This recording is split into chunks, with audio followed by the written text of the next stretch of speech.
कृष्णं नारायणं वन्दे कृष्णं वन्दे व्रजप्रियं कृष्णं द्वैपायनं वन्दे कृष्णं वन्दे पृथासुतम् कृष्णाय वासुदेवाय हरये परमात्मने प्रणतक्लेशनाशाय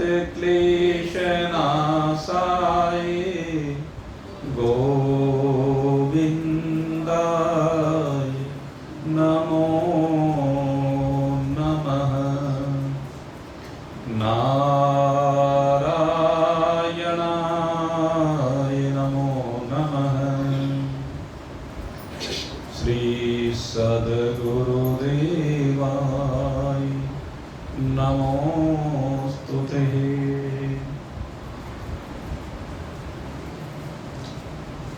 उपस्थित परम सौभाग्यशाली भगवत भक्त, कल श्रीमद् भागवत कथा में आपके सम्मुख किस प्रकार परमात्मा से इस सृष्टि का सृजन हुआ, कैसे काल, कर्म और स्वभाव के द्वारा माया ने क्षोभ उत्पन्न किया और फिर उससे एक एक करके सृष्टि श्रृंखलाबद्ध विस्तार को प्राप्त हुई, या कहूं तो आरोपित हुई। और यह संपूर्ण सृष्टि परमात्मा में आरोपित है। परमात्मा इससे सदा ही विलग है, चिपके हुए नहीं है। चिपका हुआ जीव होता है। एक परमात्मा की सृष्टि होती है, जीव की सृष्टि होती है। परमात्मा की सृष्टि प्राकृत सृष्टि है और जीव की सृष्टि वैकृत सृष्टि है। वैकृत सृष्टि से तात्पर्य है कि जो प्राकृतिक सृष्टि जिसकी चर्चा कल बड़े विस्तार के साथ की गई, किस प्रकार से पंचभूत, उसकी 5 तन्मात्राएं, ज्ञानेन्द्रिय, कर्मेंद्रिय, प्राणांतःकरण और पंचीकरण होने के बाद फिर व्यष्टि समष्टि रूप सृष्टि का प्रकटन होता है।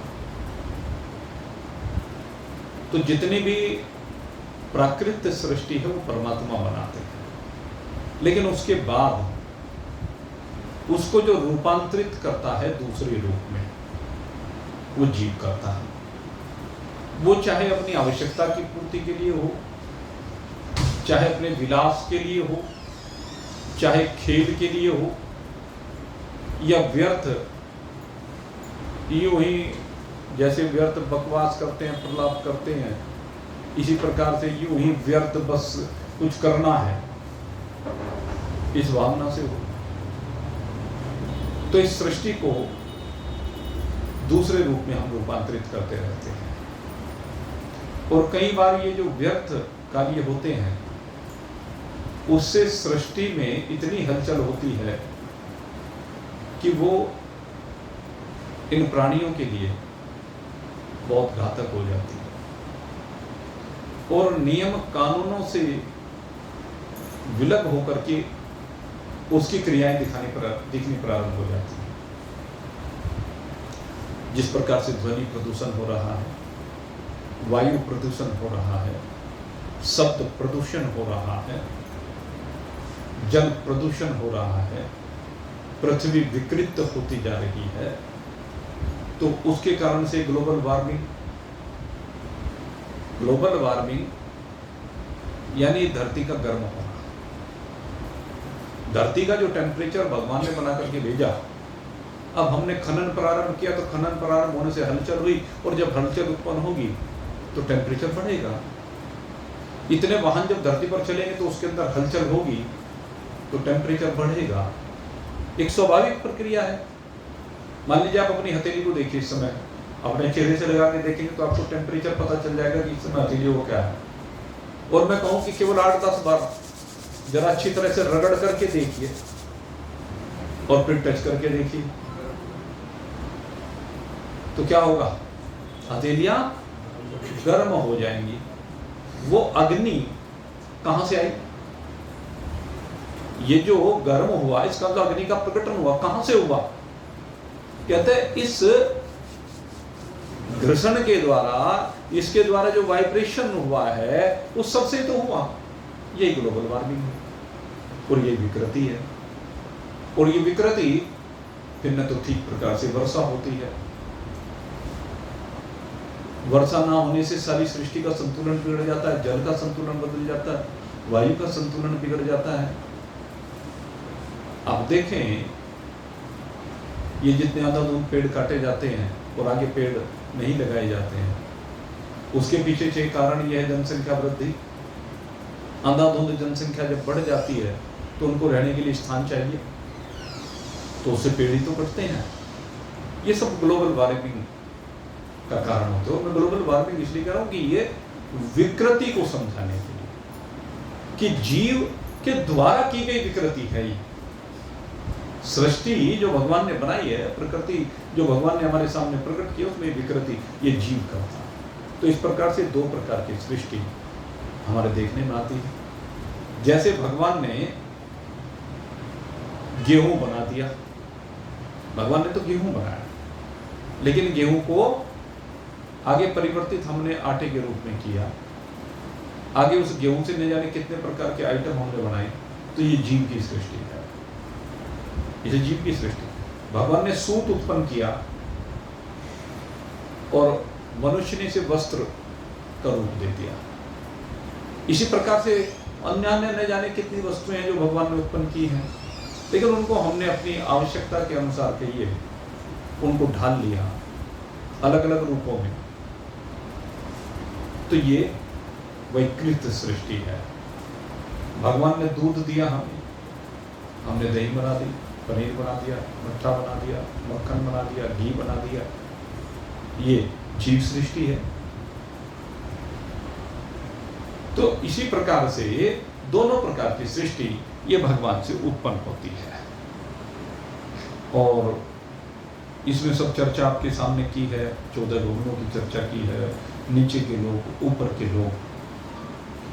ब्रह्मा जी कहते हैं कि भाई नारद, अब बहुत ज्यादा मैं क्या कहूं, उन प्रभु की महिमा को मैं किस रूप में व्यक्त करूं, क्योंकि मेरी जो वाणी है वो उनका गुणानुवाद करते करते थक जाती है, लेकिन उनकी महिमा का वर्णन पूर्णतः करना मेरे लिए संभव है।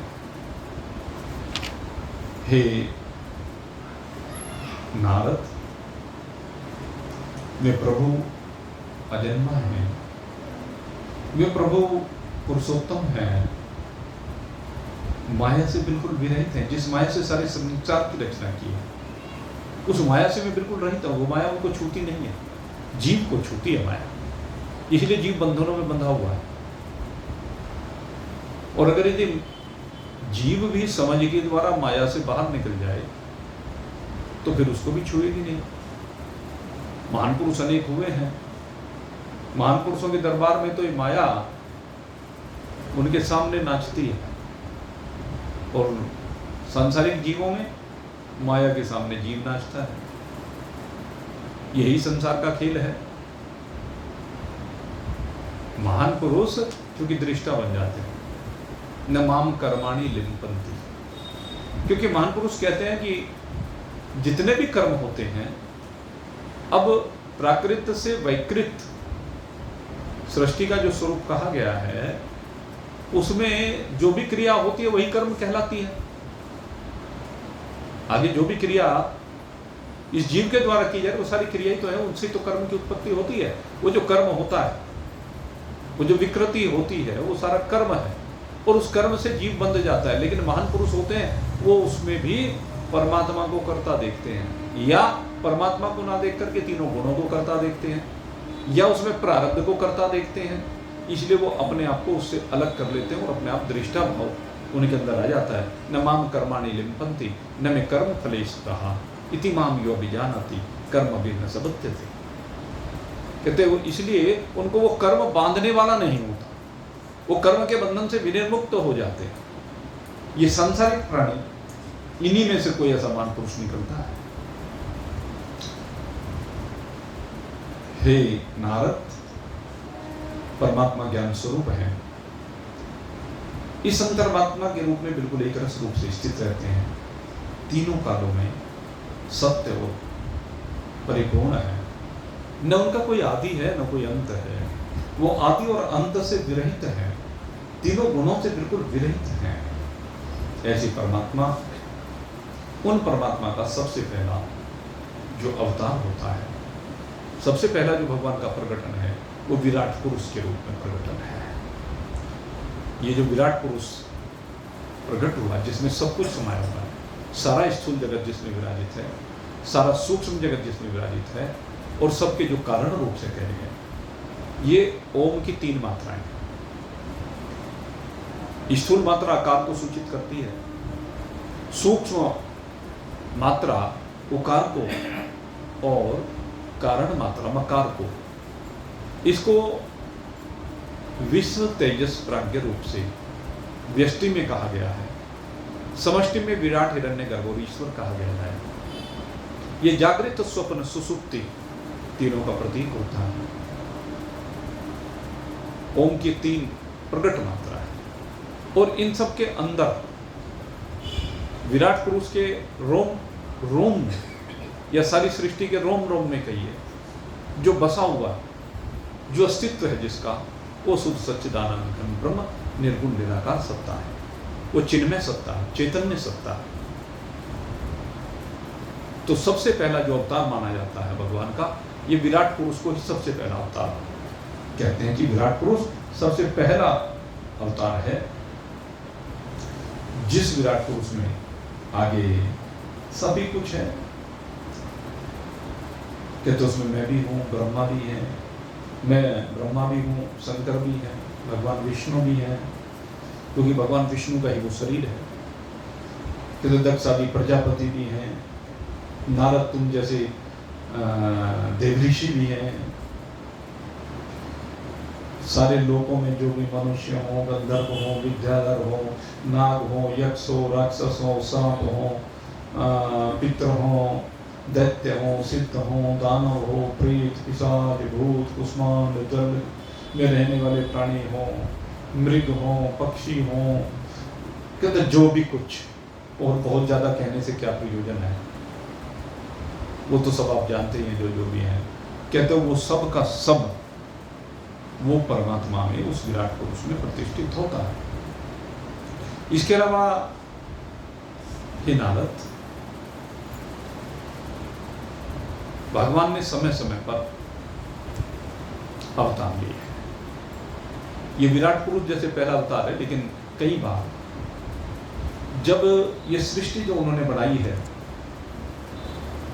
और इस सृष्टि में कोई दिशा देने वाला नहीं रहता है, सृष्टि अत्यधिक विकृत हो जाती है, तब इस सृष्टि को पुनः नियंत्रित करने के,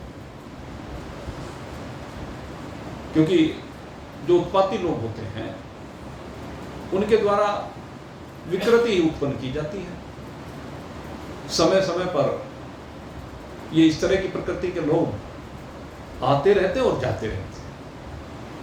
कई बार इन उत्पाती लोगों को ठिकाने लगाने के लिए कोई महान पुरुष आ जाते हैं तो उसी से काम चल जाता है, या कोई दैविक शक्ति भगवान भेज देते हैं तो उससे भी वो ठिकाने लग जाते हैं। लेकिन कई बार ऐसा होता है कि जब बहुत ज्यादा विकृति होती है तो भगवान ही स्वयं शरीर धारण करके अपना एक अंश प्रकट कर देते। अवतार क्या है? अवतार का अर्थ यही है कि एक अपनी विशेष शक्ति अपने अंदर से, वैसे तो सारे ही भगवान का स्वरूप है अगर देखा जाए, क्योंकि सब में भगवान रमे हुए हैं, लेकिन वो परमात्मा विशिष्ट अपना एक अंश, यद्यपि परमात्मा में अंश और अंशी कहना संभव नहीं है, लेकिन अपने आप ही एक और शरीर धारण करके वो इस सृष्टि को नई दिशा देने के लिए, इस सृष्टि को सही दिशा देने के लिए, इस सृष्टि को वेद के अनुसार चलाने के लिए युग युग में वो परमात्मा विभिन्न रूपों में अवतरित हो जाता है। यदा यदा हि धर्मस्य, यदा यदा हि धर्मस्य ग्लानिर्भवति भारतः,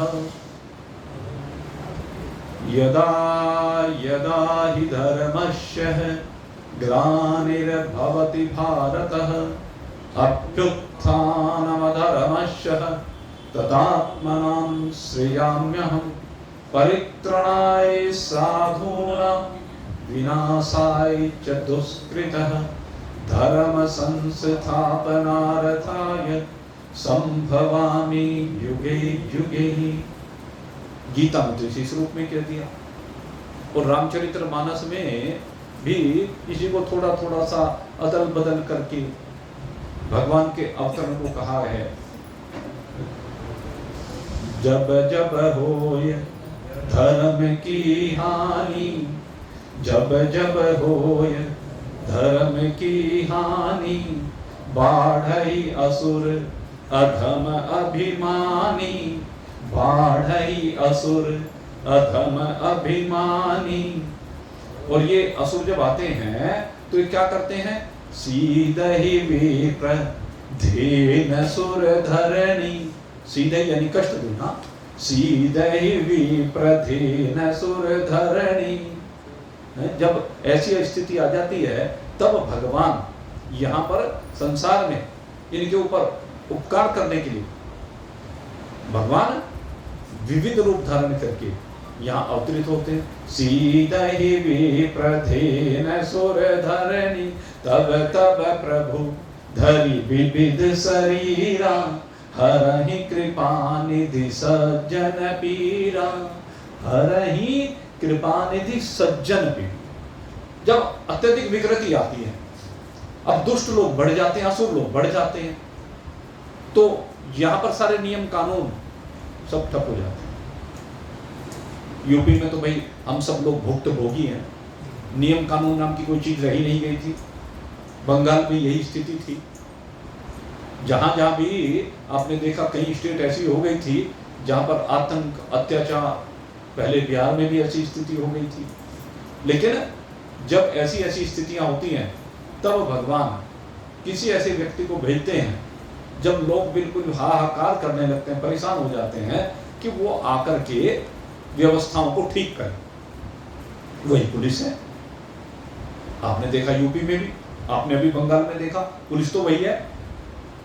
जो पुलिस पहले बिल्कुल सुनती नहीं थी, आज वही पुलिस, क्योंकि उसके हाथ बंधे हुए थे। अब हाथ बंधे हुए नहीं तो नियम कानून में चलने लगती है। ये परिवर्तन होता है। जब अच्छे भले आदमी आ जाते हैं तो अच्छे भले आदमी के आने पर ये सृष्टि फिर सही दिशा में चलनी प्रारंभ हो जाती है, वो चलाने का प्रयास करते हैं। यद्यपि ये जो लोग आते हैं इनको हम कुछ, वही जो मैंने शुरुआती दौर के महापुरुष बताए, उस तरह के लोग आते हैं और इसको व्यवस्थित करने का प्रयास करते हैं। लेकिन कुछ उनके अंदर की इतनी महत्वाकांक्षाएं होती हैं व्यक्तिगत, कि उन महत्वाकांक्षाओं के कारण से वो पूरी तरह से सुधार नहीं कर पाते। उनकी इतनी शक्ति सामर्थ्य नहीं बनती है कि वो उसको पूरी तरह से सुधार कर पाए। और जब पूरी तरह से सुधार नहीं कर पाते, कहीं पक्ष विशेष हो जाता है, तो इसलिए सब लोग सुधर नहीं पाते। और जब सब लोग सुधर नहीं पाते, फिर से धीरे धीरे फिर वो लोग हावी होने प्रारंभ हो जाते हैं। ये चक्र है। और फिर से वही, तो ये क्रम लगातार चलता रहता है। कभी आसुरी शक्ति हावी हो जाती है, कभी दैविक शक्ति हावी हो जाती है, फिर असुरी, फिर दैविक। और जब होते होते एक स्थिति ऐसी आती है कि जो आसुरी शक्ति है ये अत्यधिक हावी हो जाती है, तो तब प्रभु धरि विविध शरीर, तब भगवान जो है स्वयं ही विशेष शक्ति से संयुक्त होकर के अनेकानेक प्रकार से भगवान का प्रकटन होता है। कभी एक ये जो भगवान के लीला अवतार हैं वो अल्पकालिक अवतार भी हो जाते हैं और वो एक थोड़े से लंबे समय के लिए भी अवतार हो जाते हैं। कुछ अवतार ऐसे होते हैं जो युग युग में भी रहते हैं। जैसे भगवान वेद व्यास जी का अवतार है, वो किस लिए हुआ? कहने लगे लोगों को एक सही राह दिखाने के लिए। उन्होंने क्या दिया? हमें विभिन्न प्रकार का दर्शन दिया, आंखें दी। दर्शन का मतलब आंखें, जिसके द्वारा हम देख सकें, सही तत्व को देख सके। तो विभिन्न दर्शन उन्होंने हमारे बीच में रखा और वो मर्यादा रखी जो शास्त्रों की मर्यादा है, उसको पढ़ने के लिए दे दिया हमें कि ये है तुम्हारे लिए रास्ता। वेद दिए, उपनिषद दिए, गीता जी दी, महाभारत दिया, 18 पुराण दिए, वाल्मीकि जी ने रामायण दी। तो इस प्रकार से सब ग्रंथ हमें दिए। फिर उनके जो अनुयायी हुए आगे, उन्होंने इस क्रम को आगे बढ़ाया जैमिनी ऋषि से लेकर के। सबसे पहले उनके जो सबसे मुख्य शिष्य हुए वो जैमिनी ऋषि हुए। उन जैमिनी ऋषि ने उनकी परंपरा को, भगवान वेद व्यास की परंपरा को आगे बढ़ाया। वो त्रेता में भी हुए, द्वापर में भी हुए। भगवान परशुराम त्रेता में भी हुए, द्वापर में भी हुए। बड़ा लंबा काल है भगवान परशुराम जी का भी। ऐसे भगवान श्री राम 11,000 वर्ष राज्य किया। तो इसी प्रकार से भगवान श्री कृष्ण आए तो कुल 100 वर्ष के लिए आए। भगवान नरसिंह का अवतार हुआ तो बिल्कुल ही अल्पकालिक अवतार हुआ। भगवान वराह का अवतार हुआ तो वो भी बड़ा अल्पकालिक अवतार हुआ। कपिल मुनि बहुत लंबे समय रहे। तो अलग अलग समय पर भगवान के जो अलग अलग अवतार हुए हैं, और कुछ अवतार ऐसे हुए आए, विलुप्त हो गए, लेकिन भक्तों की फिर इच्छा हुई तो पुनः भी प्रकट हो गए। भगवान ने जब भगवान के भक्तों ने उस रूप में उनकी आराधना की, उपासना की, तो समय समय पर आकर के वो उस रूप में भी प्रकट हो जाते हैं, दर्शन दे देते हैं। इसमें राजा मुचकुंद का दृष्टांत सबसे मुख्य है। राजा मुचकुंद को चूंकि त्रेता में हुए थे, भगवान श्री राम का काल था, और उसके बाद जब वो देवासुर संग्राम में थक गए और सोने का वरदान मांगा, और उसके बाद जरासंध ने जो काली अवन को भेजा था भगवान के पीछे पीछे, तो वो उसने जाकर के उठाया तो वो तो जलकर भस्म हो गया। और उस समय भगवान श्री कृष्ण ने राजा मुचकुंद को दर्शन दिए। लेकिन राजा मुचकुंद को जो भगवान श्री कृष्ण के दर्शन हुए, उनसे प्रार्थना की मैं तो आपका वो रामावतार के दर्शन करना चाहता हूँ। वहीं जामवंत जी ने भी जब द्वारिका में विषय आया, उन्होंने भी भगवान के राम रूप के दर्शन की अभिलाषा की। तो राम जी तो बहुत पहले त्रेता में चले गए थे, लेकिन राम जी फिर से प्रकट हुए। तो भक्तों की भावना के अनुसार भक्त को दर्शन देने के लिए भगवान फिर से प्रकट हो जाते हैं। जाकी रही भावना जैसी, प्रभु मूरत तिन देखा ही तैसी।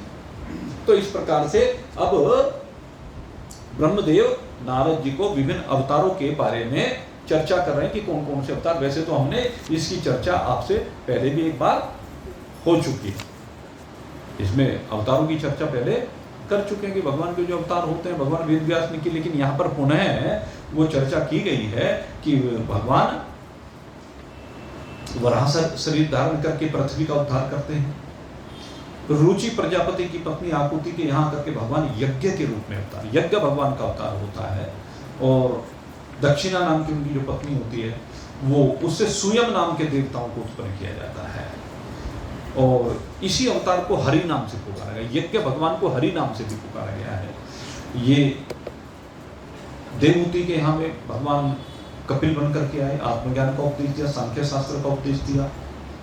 और अत्रि ऋषि के यहाँ अनसुईया के गर्भ से भगवान दत्तात्रेय का प्रकटन हुआ, जिन्होंने महाराज यदु और सहस्त्रार्जुन इन दोनों के ऊपर कृपा की। एक को ज्ञान दिया, एक को सिद्धियां दी। ये दत्त भगवान के पास सभी सिद्धियां थी। संकादिक ऋषियों का अवतार हुआ 4, उसके रूप में धर्म और मूर्ति के यहाँ भगवान नर नारायण के रूप में अवतरित हुए।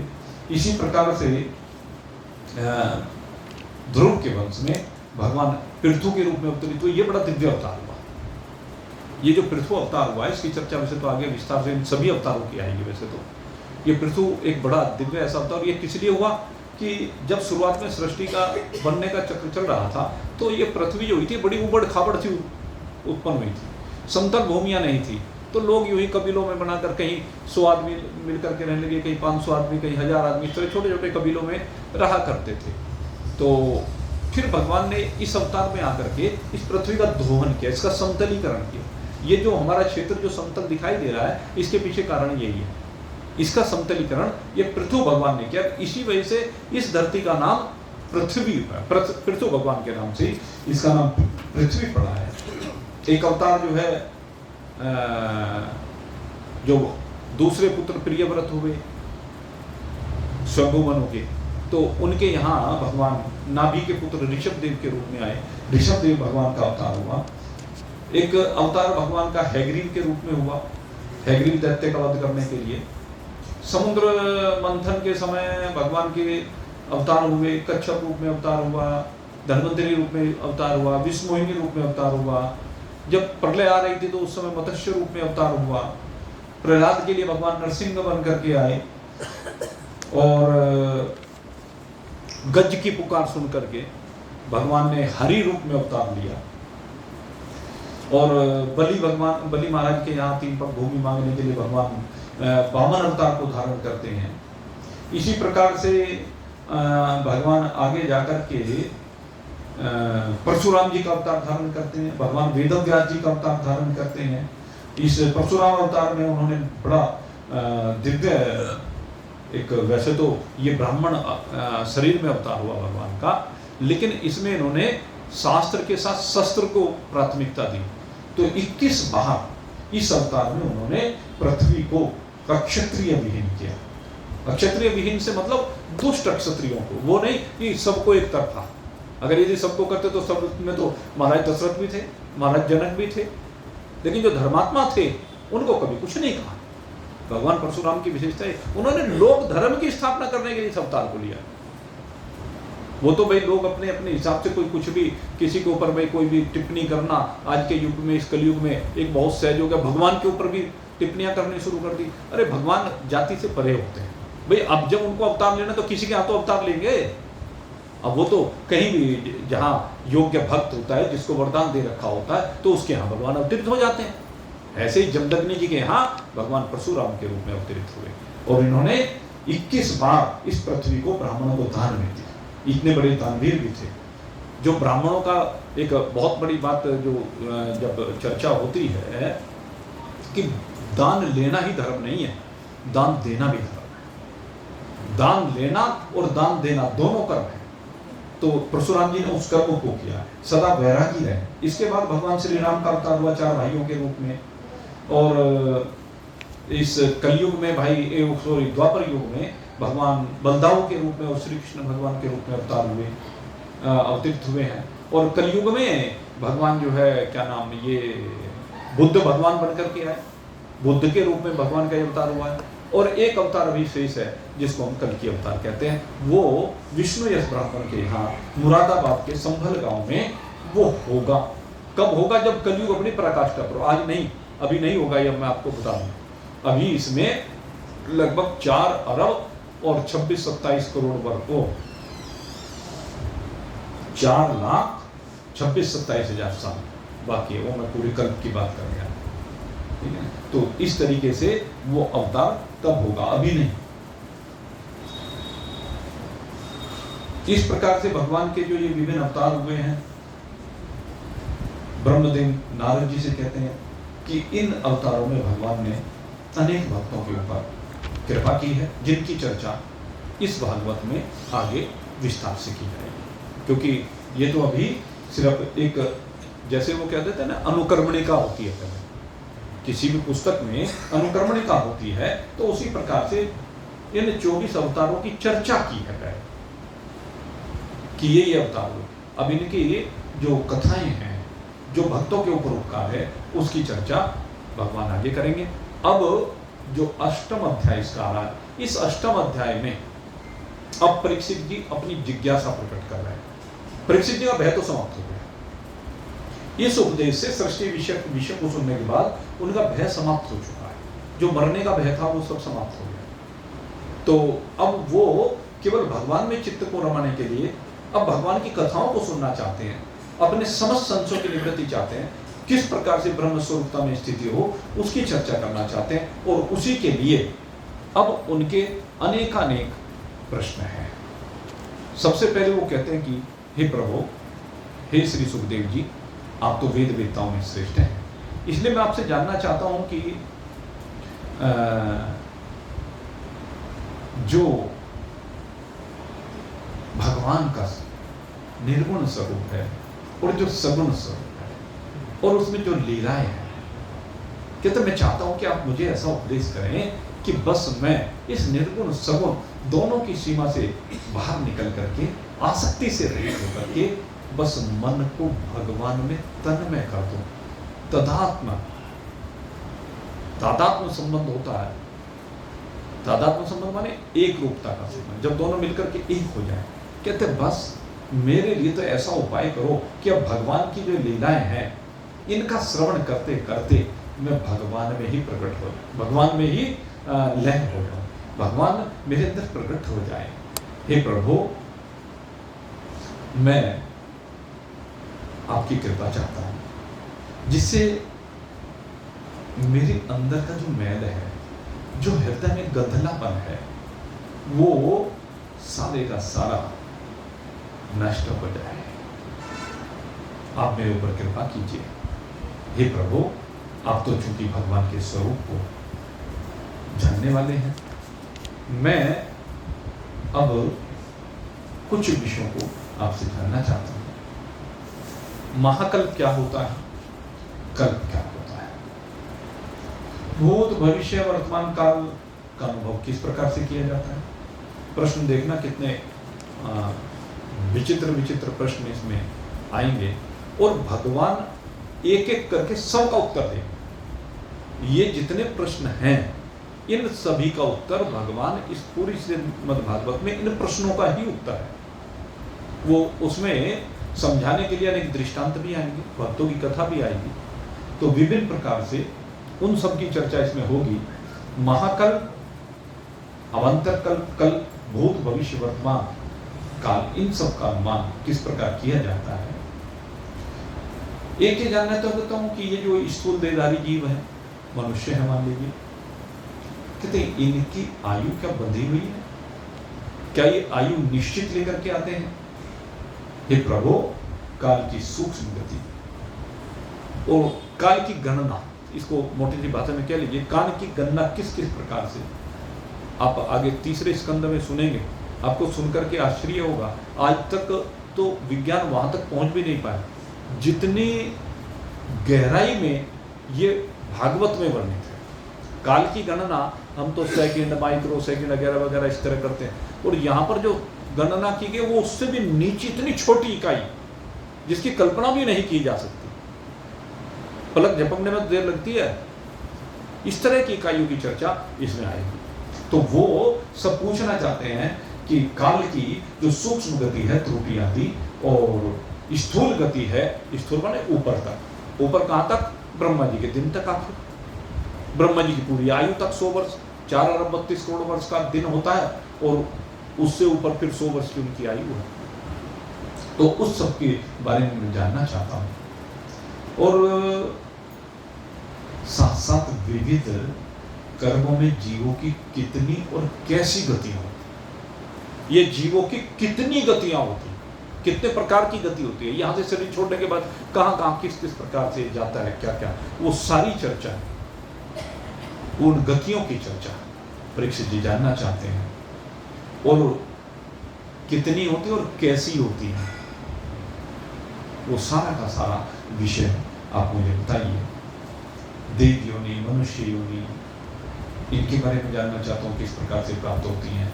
सतोगुण, रजोगुण, तमोगुण, इनसे संयुक्त जो जीव हैं, इनसे संयुक्त होकर के जो कर्म होते हैं, उनके फलस्वरूप, उन कर्मों के फलस्वरूप जो आगे शरीर प्राप्त होते हैं, किस किस योनि को, कौन कौन से कर्म के कारण से इस जीव को ये योनियां प्राप्त होती हैं। पृथ्वी, पाताल, दिशा, आकाश, ग्रह, नक्षत्र, पर्वत, नदी, समुद्र, द्वीप, उसमें रहने वाले जीवों की उत्पत्ति कैसे होती है।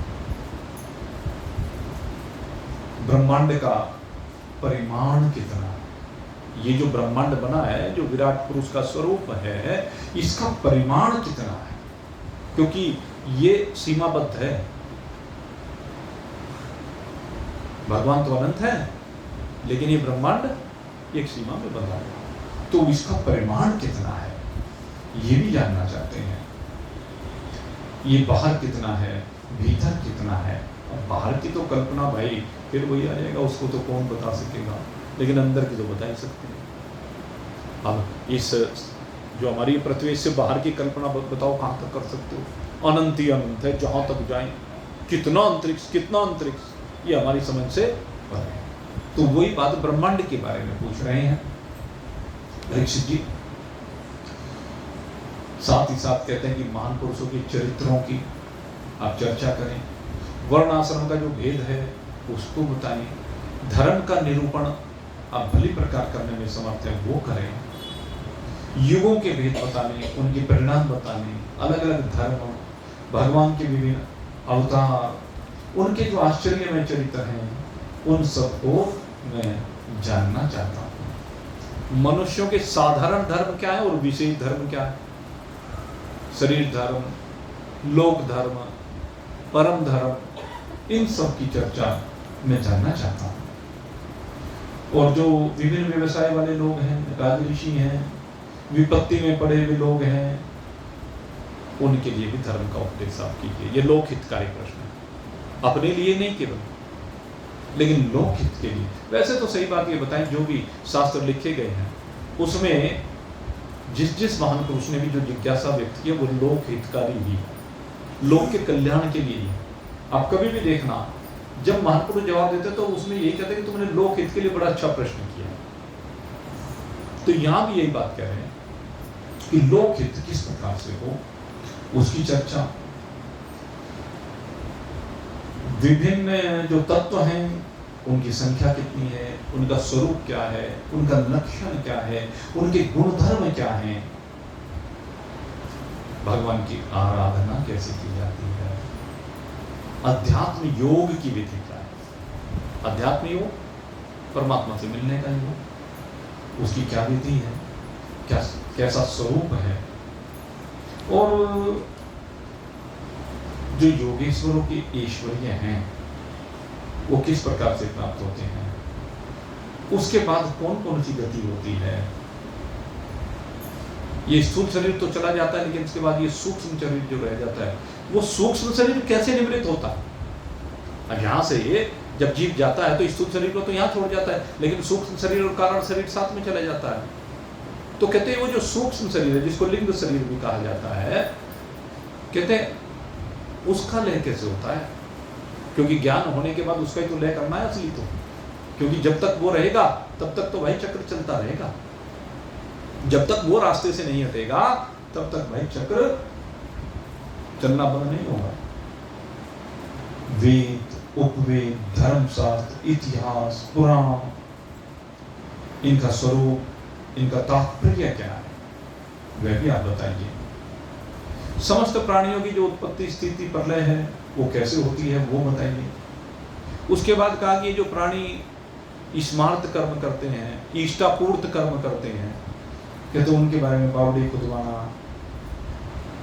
कुएं खुदवाना, अनेकानेक प्रकार के यज्ञ और याग, शुभ कर्म करना, वैदिक एवं जो काम्य कर्म है, काम्य कर्म माने आशा रखते हुए कर्म, इच्छा रखते हुए सकाम कर्म,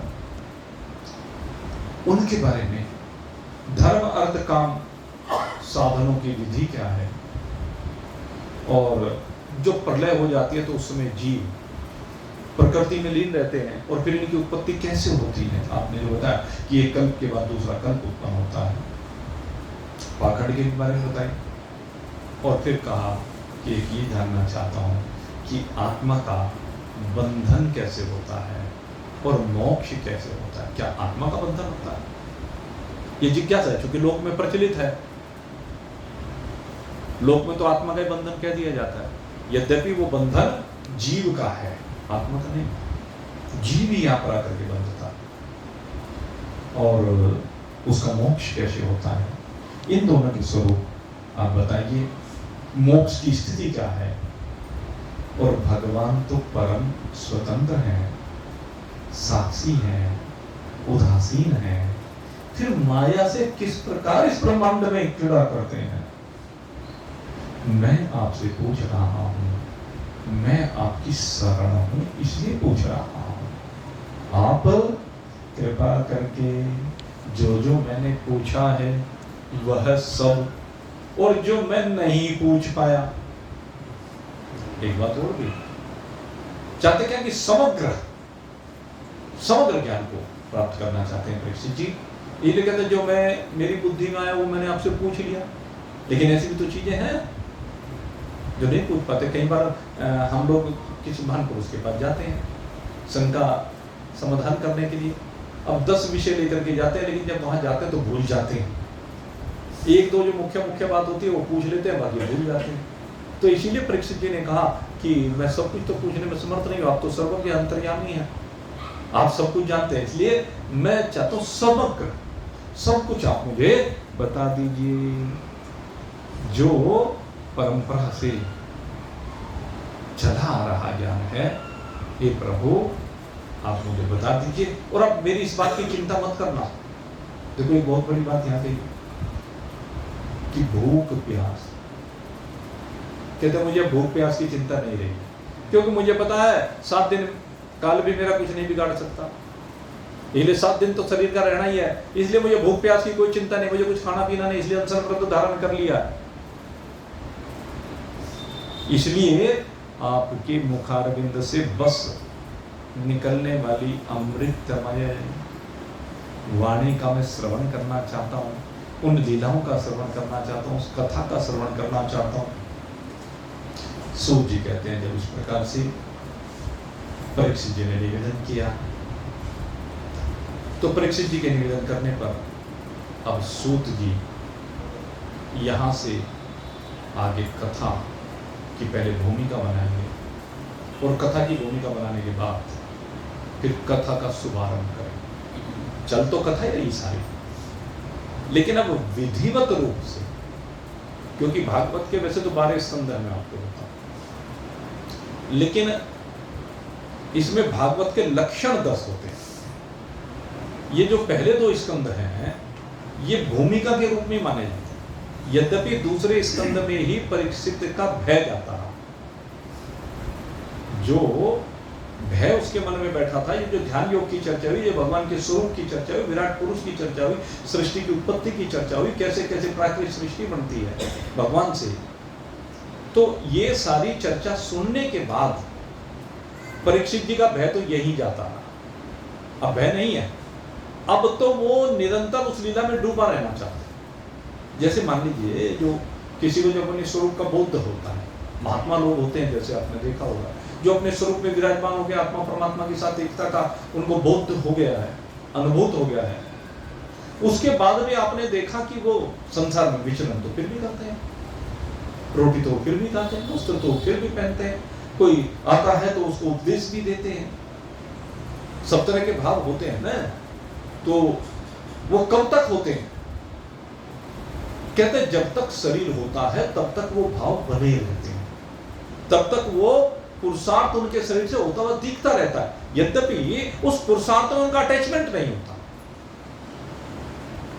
उनकी सकामता समाप्त हो जाती है, उनके अंदर निष्कामता आ जाती है, वो अपनी मस्ती में मस्त पड़े रहते हैं। लेकिन अगर यदि कोई जिज्ञासु आकर के जैसे सरोवर में कोई ढेला फेंक के, शांत सरोवर है और उसमें कोई ढेला फेंक दे, तो ढेला फेंकने से उसमें तरंग उठेगी कि नहीं उठेगी, और थोड़ी देर बाद शांत भी हो जाएगी। तो ठीक उसी प्रकार से जो महान पुरुष अपने स्वरूप में स्थित हो गए, वे यहाँ पर जीवन मुक्ति का जो आनंद ले रहे हैं, क्योंकि पहले जीवन मुक्ति होती है, शरीर छूटने के बाद विदेह मुक्ति होती है, तो वो जो अपने स्वरूप में विराजित होकर के जीवन मुक्ति का आनंद ले रहे हैं, जब कोई जिज्ञासु उनके पास जाता है और वो संसार के बखेड़ों से परेशान होकर के इस भवसागर से पार होने की इच्छा लेकर के जाता है, अपार संसार समुद्र मध्य समज्जते में किम शरणमस्ति गुरु कृपालु कृपया वदेतः। क्या कहते हैं कि इस अपार संसार समुद्र में मैं निरंतर डूब रहा हूं, हिचकोले खा रहा हूं, हे प्रभु मैं आपके अतिरिक्त तो किसी को नहीं जानता, क्योंकि मैं जानता हूं आप ही मेरे संपूर्ण दुख की निवृत्ति करने में समर्थ हैं, आपके अलावा ये सामर्थ्य और किसी में नहीं है। इसलिए हे गुरुदेव मैं आपकी शरण को प्राप्त हुआ हूं। आप गुरु हैं, गुरुओं के भी परम गुरु हैं, क्योंकि आप अपने स्वरूप में विराजमान हैं, आप कहीं भी चिपके हुए नहीं हैं, आप अनासक्त भाव में विद्यमान हैं, आप जीवन मुक्ति का आनंद ले रहे हैं। इसलिए हे प्रभु, मैं भी उस आनंद को लेना चाहता हूं। मेरी भी इच्छा यह है कि मैं उस आनंद को लूं, क्योंकि परंपरा यही है कि जिसने उस आनंद को ले लिया है उसकी शरण में जाकर के मैं भी उस आनंद को प्राप्त कर लूं, क्योंकि वो प्राप्त कराने में समर्थ है। जिस प्रकार से उसने प्राप्त किया है उसी प्रकार से वो आगे उपदेश करेगा, तो वो भी जो उस उपदेश को मान लेगा तो वो प्राप्त कर लेगा। जैसे एक मान लीजिए कि व्यापारी का बेटा होता है, व्यापारी जो सफल व्यापारी है वो उसके जीवन के अपने अनुभव होते हैं। सपोज मान लीजिए धीरू भाई अंबानी, भाई उनका नाम लिया जाता है क्योंकि इस समय धीरू भाई अंबानी हमने भी सुना, देखा तो नहीं भाई हमने, लेकिन सुना है कि शुरुआती दौर में धीरू भाई अंबानी वहां पर बंबई में जो कपड़े की मिलें हुआ करती थी, तो मिल में जो रिजेक्टेड कपड़ा निकलता था वो उस रिजेक्टेड कपड़े को फिर बेचा करते थे। डैमेज कपड़ा पहले पावरलूम से बना करता था, इस तरह का कुछ विधान था, तो उतनी मशीनरियां नहीं आई थी, तो उसमें बहुत जगह कपड़ों में डिफेक्ट आ जाता था बनाते हुए, मैन्युफैक्चरिंग डिफेक्ट, तो डिफेक्टेड कपड़ा लिया करता था।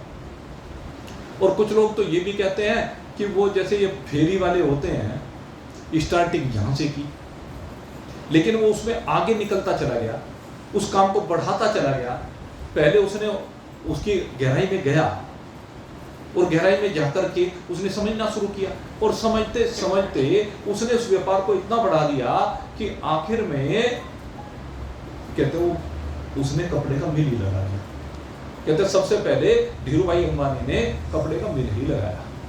ये रिलायंस के नाम से, विमल के नाम से इनका वो आती थी शूटिंग शर्टिंग वगैरह, तो वहां से शुरुआत की। अब चिंतन करके देखो, धीरू भाई अंबानी फिर धीरे धीरे अपने काम को बढ़ाता चला गया, फिर कपड़े से अन्य व्यापारों में आता चला गया, धीरे धीरे और बढ़े, और जब वो व्यापार बढ़ते गए तो उसके मान लीजिए 2 बेटे हो गए। तो उसने अपना जो उपदेश है वो दोनों को दिया है कि मैंने इस तरह से मेहनत की, भाई तुम भी इस तरह से मेहनत करना, तुम तो बड़े बाप के बेटे हो। अंतर यहां पे यह आ जाता है। तो जो मान लेता है, उन्होंने माना, और मानने के बाद उनके व्यापार को बहुत ज्यादा बढ़ा दिया, धीरू भाई अंबानी से भी आगे ले गए। वो अलग बात है कि भाई एक सक्सेस हो रहा है, एक में कुछ गड़बड़ चल रही है, लेकिन दोनों ने बढ़ाने में कोई कमी नहीं छोड़ी, आगे उनका अपना अपना प्रारब्ध है। तो लेकिन जो अनुभव हैं, वे जो अनुभव होते हैं वे अगर यदि मान लिए जाए तो काम आते हैं। भाई बाप अपने बेटे को हमेशा उन अनुभवों से रूबरू कराने का प्रयास करता है, उन अनुभवों को बताता है, उन्हें समझाता है, वो पग पग पर वो हेल्प करते हैं। अगर यदि बड़ों के अनुभव को हम मान लें, अपने जीवन में उतार लें, आजकल के जो नई पीढ़ी है ना, वो तो सोचते हैं यही पागल है, इन्हें क्या पता, दुनिया इतनी आगे निकल गई है, इन्होंने जो दुनिया देखी है वो तो सब बह गई है। और वही कारण है, आप देख लीजिए हमारी परंपराएं बिल्कुल विनिष्ट हो गई है, घरों की स्थितियां क्या बन गई हैं, आप विचार करके देखें। कोई परंपराएं थोड़े ना रह गई हैं, सारी परंपराएं जो पहले हमने अपने बचपन में देखी, अब सारी परंपराएं बदल गई, और हमने भी उन सबको आत्मसात कर लिया, उन सबको स्वीकार कर लिया है। ये महिलाएं यहाँ पर बैठी हुई हैं, पहले वो इतना लंबा लंबा घूंघट हुआ करता, कोई भी महिला चाहे बुजुर्ग भी होती थी, हमने देखा बुजुर्ग महिलाएं भी वो बगैर घूंघट के नहीं निकलती थी, साड़ी पहना करती थी। इसके बाद साड़ियां तो गई दूर, अब फिर वो सूट का प्रचलन हुआ, फिर वो क्या कहते हैं वो टॉप, वो क्या कहते हैं जींस, हाँ अब वो सब, लेकिन वो सब एक्सेप्ट कर लिया गया, उसमें कोई किसी को कमी भी नहीं दिखाई देती।